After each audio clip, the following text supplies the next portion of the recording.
આગળ બનાસની વાત કરીએ તો બનાસકાંઠાથી મહત્વના સમાચાર જ્યાં બનાસકાંઠાના બાબરમાં મકાનમાં ચોરીની ઘટના બની છે। બાબરની બાલાજી સોસાયટીમાં બંધ મકાનમાં ચોરીની ઘટના બની છે। ચોરીને અંજામ આપવામાં આવ્યો છે ત્યારે મકાન માલિક પ્રસંગમાં જતા તસ્કરો ત્રાટક્યા હતા। ચોરીને અંજામ આપવામાં આવ્યો। સોના ચાંદીના દાગીના સહિતની રોકડની ચોરી કરવામાં આવી છે। ચોરીની જાણ ઘર માલિકને થતા બાબર પોલીસને જાણ કરવામાં આવી હતી, જ્યાં પોલીસના પેટ્રોલિંગ ઉપર અનેક સવાલો ઉભા થઈ રહ્યા છે।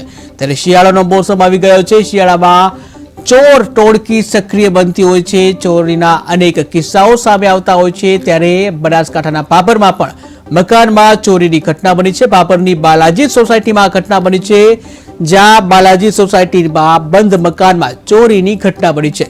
ત્યારે મકાન માલિક એક પ્રસંગમાં ગયા હતા અને જ્યાં ઘરે કોઈ ન હોય તસ્કરો ત્રાટક્યા હતા।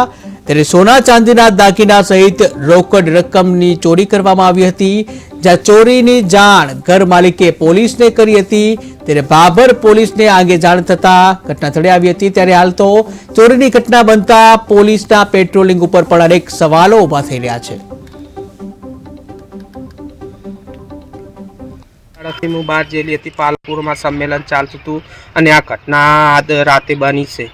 કેટલા વાગે મળી મને ખબર નહીં। સંમેલન હતું પાલપુરથી હું અત્યારે આવી, મને આજુબાજુ વાળા જોઈન કરી એટલે હું ગાડી લઈને ઘરે આવી। પછી 18 તોલાનો દોરો, 2 વેટીઓ, 45,000 રોકડા અને 8 નખલિયું અને 13,500નું પેન્ડલ, આટલું મારા ઘરમાંથી જયું છે। મંદિરમાં ડબ્બો હતો ને મંદિરનો, અહીંયા કોઈ રાસું નહીં, બધું લઈ ગયા છે। શાળાથી હું બહાર જેલી હતી, પાલપુરમાં સંમેલન ચાલતું હતું અને આ ઘટના આજ રાતે બની છે। કેટલા વાગે મળી મને ખબર નહીં। સંમેલન હતું પાલપુરથી હું અત્યારે આવી, મને આજુબાજુ વાળા જોઈન કરી એટલે હું ગાડી લઈને ઘરે આવી। પછી 18 તોલાનો દોરો, 2 વેટીઓ, 45,000 રોકડા અને 8 નખલિયું અને 13,500નું પેન્ડલ, આટલું મારા ઘરમાંથી જયું છે। મંદિરમાં ડબ્બો હતો ને મંદિરનો।